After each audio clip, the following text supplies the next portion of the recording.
Vestige company నాది కాదు sir. నీ లెక్కనే ఆ చైర్లో కూర్చొని ఈ బిజినెస్ ఏంటో తెలుసుకొని ఇవాళ నేను ఇక్కడ వచ్చినా రేపు కూడా నీ వంత అవుతుంది ఇక్కడికి రావడం. మేము ఎవరో కంపెనీ సైడ్ కాదు, నాకు ఒక అవకాశం ఇది దొరికింది, బాగుందా లేదా తెలుసుకోవడానికి. మేమెవరో మోతవరలో ఏం కాదు. ఇప్పుడు పిలిచి చప్పట్లు కొట్టి లేపిరి అంతా, కానీ నేను 4 నెలలు ఇల్లే ఇలా, నేను అదే బ్యాచ్. ఎందుకు ఇల్లే అంటే మస్తుగా చూసినాం ఇంతకుముందు ఇట్లాంటివి ముంచినే ఉన్నాయా లేవా? ఏ సార్ నో. మల్కాజ్గిరిలో సైదులు మల్టీ స్పెషాలిటీ హాస్పిటల్ అని ఒకటి ఉంది. దోలాడకొరి ఉత్తగానే చెప్పిన లేదు కానీ ఎగ్జాంపుల్ చెప్పిన.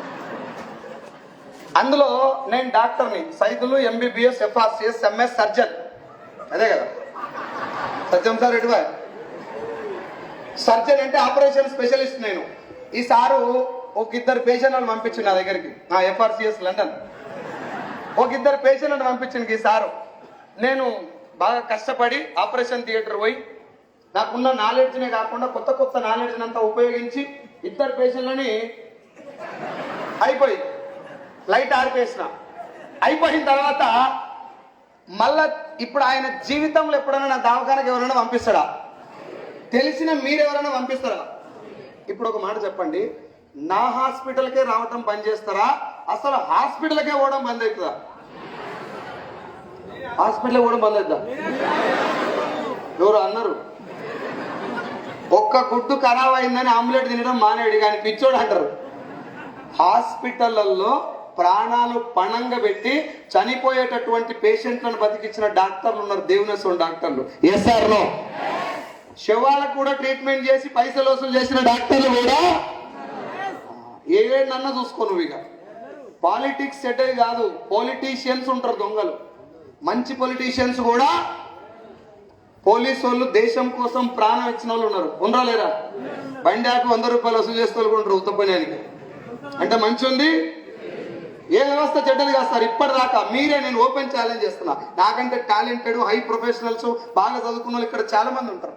ఉండకుండా ఎట్లుంటారు? అందరూ వస్తారు కదా.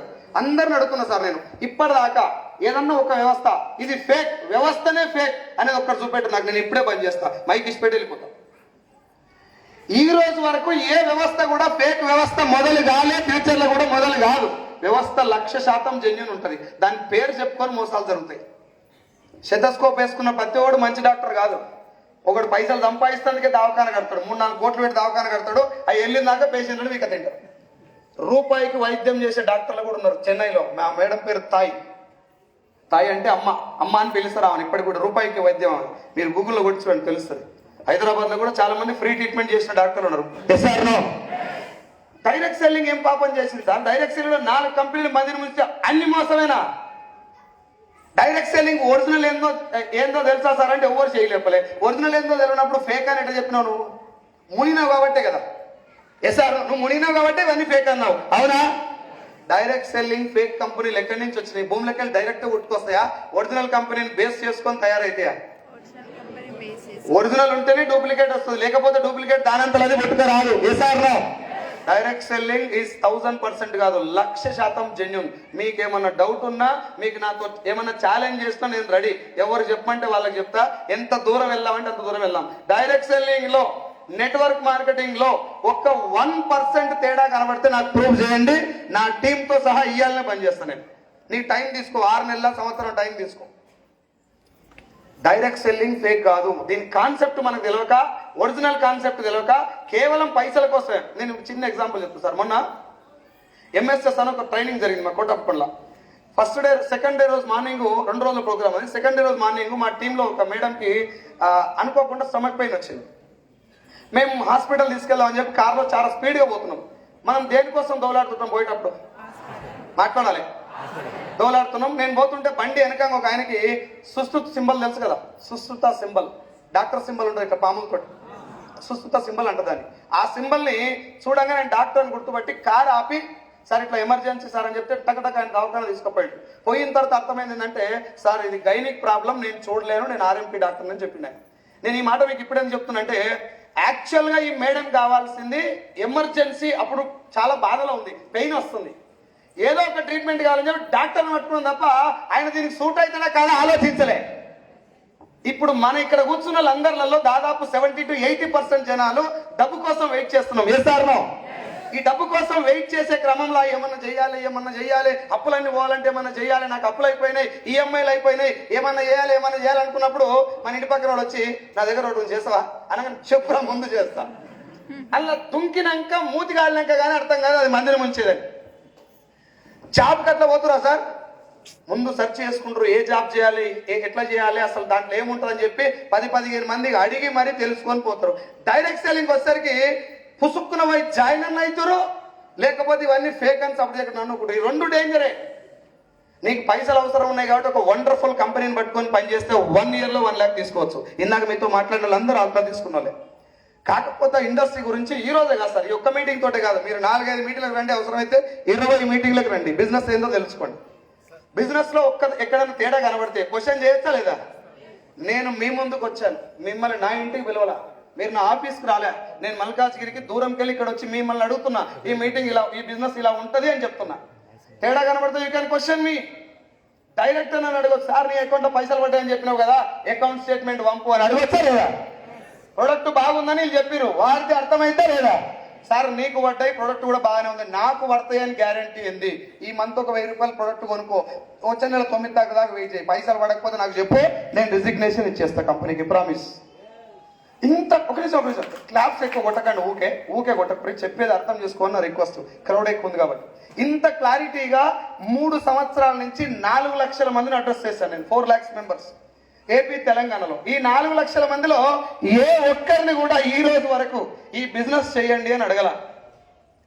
ఆ అడగకపోవడానికి కారణం ఏంటంటే ఈ బిజినెస్ లో తేడా లేదు, ఇది చాలా వండర్ఫుల్ బిజినెస్. నీకు అర్థమైతే నువ్వు చేస్తావు ఖచ్చితంగా, అర్థం కాక ఆగిపోతారు జనాలు. పేకుంటాయి ఇట్లాంటివి, అసలు మోసం చేసే ఛాన్సే లేని దగ్గర ఎట్లా మోసపోతారు చెప్పండి? ఆ ఛాన్స్ ఉందా లేదా ఇప్పుడు నేను చెప్పిన తర్వాత అర్థమవుతుంది మీకు. ఆర్ యూ రెడీ మాట్లాడాలి? Are you ready? 2000 మంది సౌండ్ చేస్తే మల్కాజ్గిరి మొత్తం వినబడుతుంది, అది ఒరిజినల్. మనం అనుకుంటాం అంటే అందరు మొత్తుకుంటారు కానీ నేను ఒక్కని చెప్పుకుంటే ఏంది, అందరికి వస్తాయి, నీకు రాకుంటే ఏంది? అవునా కాదా? అందరు మాట్లాడాలి, మాట్లాడతారా? Are you ready? మీ పక్కన ఎవరైనా నిద్రగిట్ల పోతురు అనుకో, మా తెలుగు సార్ తొడపాశం పెట్టేది, నేను పెట్టమని అడుగుతలేను కానీ వింటిస్తున్నా. చూడు ఇంతమందిలో కూడా నిద్ర ఎట్లా వచ్చి పాడైతుంది వస్తుందా? మళ్ళీ ఏమన్నా రూపాయలు 2 రూపాయలు చెప్తారా? లక్షల గురించి మాట్లాడేది ఇక్కడ. వినండి, బాగుంటే నీ లైఫ్ కూడా మారుతుంది. చాలా మంది కొత్తగా వచ్చిన వాళ్ళకి ఈ జనం చూడంగానే ఏమనిపించచ్చు, ఓ కొడక నేను అనుకున్నంత బుడ్డది కాదురా ఇది, మా ఊడు నా ఇంటికి వచ్చి బదిలాడితే నేను ఏదో పోరా తర్వాత వస్తా, టైం ఉన్నప్పుడు వస్తా అని చెప్పినా కానీ ఇంతమంది ఉర్రని నాకు బుడ్డది అనిపించిందా లేదా? నీకెట్ట సార్ అంటే నాకట్టే అనిపించింది ఫస్ట్. మా ఇంటికి మావాడు వస్తే ఎట్లా జాయిన్ కావాలరా చెప్పు నువ్వు చెప్పు, మనం ఫోన్ మాట్లాడుకుంటా, కానీ నువ్వు కానీ ఏడ మీటింగ్ ఉంటుంది ఆడ దూరం రాను, మా ఇంటి అనుకుంటే చెప్పొస్తాను. అది కూడా ఖాళీగా ఉన్నప్పుడు చెప్తా. ఏం చేస్తున్నావు? గడ్డా మేము పడేస్తాం ఇంటికాడ. మన ఇంటికి వస్తే ఏదైనా అట్నే ఉంటుంది. Yes or no? Tirupati Venkateswara Swamy Alivelu మంగమ్మని పద్మావతిని ఎంట పెట్టుకొని పొద్దున్నే వచ్చి కాలింగ్ వెళ్ళి వచ్చిండు. నువ్వు డోర్ తీసినావు నడుచుకుంటా, పో 4-5 ఇంటి తిరిగిరా పో. నేను వెంకటేశ్వర స్వామి ఊక జోకులే. అదే వెంకటేశ్వర స్వామి అలివేలు మంగమ్మ పద్మావతి దేవి తిరుపతిలో రాయి రూపంలో ఉంటారు, శిలా రూపంలో పొరుదండాలు పెడతాడు. కారణం ఏంటంటే నువ్వు ఆడికి పోయినావు, ఇక్కడ ఏంటంటే స్వామి నీ దగ్గరకు వచ్చిండు. అందుకే ఎవరు దొరకకుండా కొండల మీద ఉంటారు దేవుళ్ళు, విలువ నిలవాలని. ఈ బిజినెస్ కూడా మీ ఇంటికి వస్తే దీని విలువ తెలియదు. వీడి దాకా వస్తే ఇప్పుడు నీకు పోయే ఛాన్స్ లేదు. ఎందుకో ఎరికేనా? చుట్టుముట్టు చూడరు ఒకసారి, నిలబడ్డ వాళ్ళంతా మా వాళ్ళే, అలా ఎరికే నువ్వు లేచిపోతావని.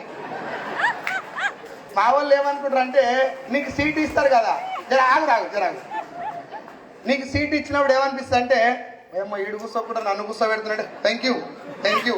మా బాధ ఏంటంటే నువ్వు కూర్చుంటేనే అర్థమవుతుంది. నిలబడితే ఇట్ట తొక్కలాడుతూ ఉంటారు, చేతులు పట్టుకొని లేపుతా ఉంటారు. ఇప్పుడు నీకు ఛాన్స్ లేదు. 1 ఈనాలే, 2 పండుకోవాలి. నువ్వు వండుకున్నావా పక్కోడు వండలేడు. మంచి కోసమా చెడు కోసమా? మంచా చెడా? Thank you. ఈ సౌండ్ మెయింటైన్ చేయండి. ఒక 40 minutes లో మీటింగ్ అయిపోకూడదాం. Good morning sir. First time నన్ను చూస్తాలకి నా పేరు సైదులు, మాది రంగారెడ్డి జిల్లా మంచాల్ మండల్, ఆరుట్ల అని చిన్న విలేజ్, హైదరాబాద్ నుంచి ఒక 40 కిలోమీటర్ దూరంలో ఉంటుంది. వెస్టీజ్కి రాకముందు నేను ఒక ఫార్మా కంపెనీలో జాబ్ చేసిన. నేను జాబ్కి వెళ్ళేటప్పుడు స్టార్టింగ్లో 2010లో నా డిగ్రీ అయిపోయిందంటే అయిపోగొట్టినా నేనే అట్లా. లాస్ట్ ఎగ్జామ్ రోజు నాకు డౌట్ వస్తుంది, ఇది పక్కా పోతుంది. మనం చదువు తారీ ఉండే పొద్దుగాల 9 గంటల దాకా బాయికాడ ఉరాలు తీసుడు, బర్రె పాలు వెండు, పెండ తీసుడు, అదంతా అయిపోయినాక బెల్లు కొట్టేది మా బాయికాడికి వినబడుతుంది. బెల్లు కొట్టగానే కాలం మీద నీళ్ళు పోసుకొని తానం అంటే అప్పుడు వేరే తిరుగుండే తానం. హెడ్ బాత్ ఎరికేనా మీకు? లేడీస్ తెలుసు హెడ్ బాత్ అంటే తలస్నానం. బాయ్స్ కి తెలిసిన తలస్నానం వేరే, ఓన్లీ తలస్నానం. అది బాడీ నల్ల కింద తలకాయ పెట్టి దులుపుకొని నూనె పెట్టి మంచి పాపడ తీసి బొట్టు పెట్టిపోయేది. మా నాయన చెప్పేది, దేవుని దండం పెట్టి బిడ్డ పాస్ అవుతావంటే, దండమేం కర్మం నాయన, అగరబత్తీలు కూడా పెడతాను. పరిచట్టకు అగరబత్తీలు పెట్టి ప్రేయర్లో నిలబడేది. భారతదేశం నా మాతృభూమి ఇట్లా అన్నప్పుడు ముంగలోనికి వెనక తూట్లు పెట్టేది. ఇది మన చదువు తీరు. వస్తే సార్ ర్యాంకులు వచ్చినాయి, ఇంటికి వచ్చారు, కలెక్టర్ ఇస్తారు, నేనే ఒకసారి బిజీగా ఉన్నా చెప్పాను. అట్లా డొల్పుట చదివితే డిగ్రీలో నా పక్కన ఒక అమ్మాయి పడ్డది. నీకు దండం పెడతారా, జర చూపెట్టు. మగవాళ్ళని అడుగుతుంది, ఈగో అట్ట అవుతుంది. ఆడోళ్ళని ఏం కాదు, పర్లేదు అని చెప్పి జర చూపెట్టా. బయటకు పోయినాక చాక్లెట్ ఇస్తా అంటే చూపెట్టింది ఆమె. పాపం రాసుకో అన్నా అంటే నేను రాసుకున్నా. నేను పాస్ అయినా ఆమె ఫెయిల్ అయింది. సో ఇది మన ఎడ్యుకేషన్, అపారమైనటువంటి విద్యా అనుభవం. అయిపోయిన తర్వాత నా మనసులో ఉన్నటువంటి గ్యారంటీ ఏంటంటే, మా ఊళ్ళో చెప్తారు, సైదులు గవర్నమెంట్ జాబ్లో అంటే అప్లై చేయి. నేను చెయ్యా. ఎందుకు చెయ్యి అంటే రాదు, అది నాకు తెలుసు కదా. నీకు తెలుసా నాకు తెలుసా? పరీక్షనే పాస్ కావడానికి గవర్నమెంట్ కోలు పెట్టి వస్తుంది, కానిస్టేబుల్ కన్నా ఉరుకురా రాదు. ఉరకనీకే కూడా ఆ స్థాయిలో రాదు. వద్దు, అది ప్రయత్నమే తప్ప అని చెప్పి ఒక్కసారి నేను నా ఫ్రెండ్ కోసం అని చెప్పి అంబర్పేట చేరెంబర్ లైన్లో ఎస్ఐ సెలక్షన్ కోసం, రన్నింగ్ కోసం అని పిలిచారు, ఈవెంట్స్ కోసం. మొత్తం పవర్ ఆఫ్ అటర్నీ అన్ని పట్టాలన్నీ పట్టుకొని పోయినవాడిని. గోడ మీకు వెళ్ళి చూసిన ఇట్లనే ఊరు జనాలు. ఖతం అయిపోయింది, నాకు అర్థమైపోయింది మనకు రాదు ఇది. అది ఒక్కటేసారి నేను అటెంప్ట్ చేసిన గవర్నమెంట్ జాబ్. తర్వాత అన్న ప్లీజ్ ముందు కూర్చొని మాట్లాడతాను. సో నేను ఇవన్నీ ఎందుకు చెప్తున్నాను జర్రైనాక మీకు అర్థమవుతుంది సార్. ఒకటి, నేను ప్రజెంటేషన్ చేసేటప్పుడు కంపెనీ గురించి చెప్తాను, నా లైఫ్ గురించి కూడా చెప్పాలి. ఎందుకంటే నా దోస్తులు చాలా మంది ఉన్నారు ఇక్కడ.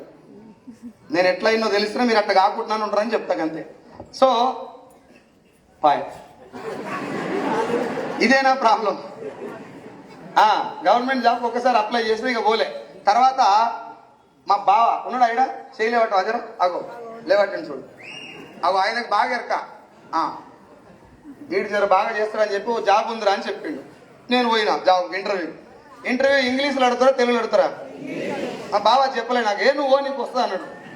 మా బావే చెప్పిండ్రు నాకు వస్తుంది కావచ్చు అని బిఎన్ రెడ్డి రాఘవేంద్ర భవన్లో నేను సీట్లో ఆయన సీట్లో కూర్చుని ఇంటర్వ్యూ చేస్తాను. వాట్ ఈజ్ యువర్ నేమ్ అన్నాడు. My name is Saidulu. నాకు వస్తుంది కదా, అప్పుడప్పుడు ధైర్యం కదా. అది ఒక్కటి చెప్పగానే ఇంగ్లీష్ అర్థమైంది, ఆన్సర్ కూడా చెప్పినాం. అంటే ఉద్యోగం వస్తుంది కావచ్చు అనుకున్నా. రెండో question, what is your father name? My father name is Buchaiah. ఓ అమ్మ, 2 క్వశ్చన్లకు ఆన్సర్ చెప్పినాం. జాబ్ కన్ఫర్మ్ అనుకున్నా. అట్లా టకటకటకటకటక 15 క్వశ్చన్లు అడిగిండు. మనం కూడా టకటకటకటక అది రాదు ఇంకోటి అడగని చెప్పినాం. అన్నిటికీ అది రాదు ఇంకోటి అడుగు. 15 అయిపోయినాయి. అయిపోయిన తర్వాత ఆయన దిగిండు, నేను దిగినా. భుజం మీద చేయేసింది. దిగగానే ఏమనిపిస్తుంది సార్ భుజం మీద చేస్తే? కన్ఫర్మ్ సైదులుగా కిస్మత్ మారిపోయింది అనుకున్నా. ఆయన ఏమన్నాడంటే, తమ్మి పోయి మంచి స్పోకెన్ ఇంగ్లీష్లో చేయనుగా. ఉద్యోగం వచ్చినట్ట పోయినట్ట.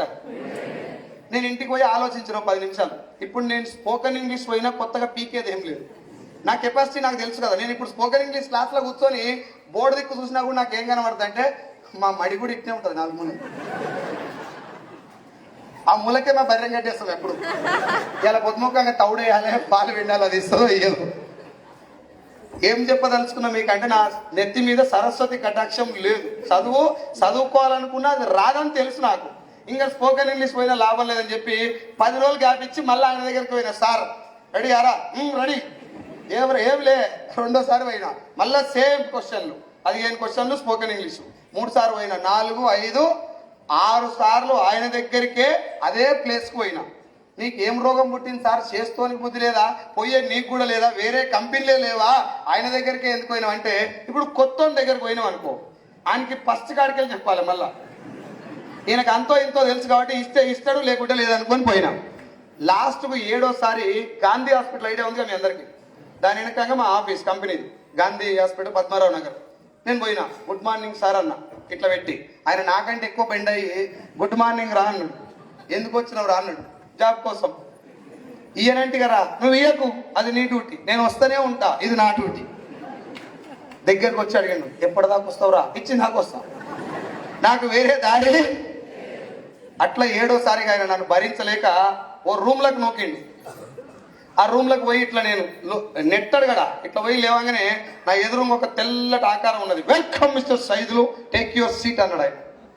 నేను చెప్పిన, సార్ నీకు దండం పెడతా, ఈ ఇంగ్లీష్ రాకనే నేను ఈడి దాకా వచ్చినా, మళ్ళీ నువ్వు అల్లనే మొదలు పెట్టినావు, నాకు ఇంగ్లీషు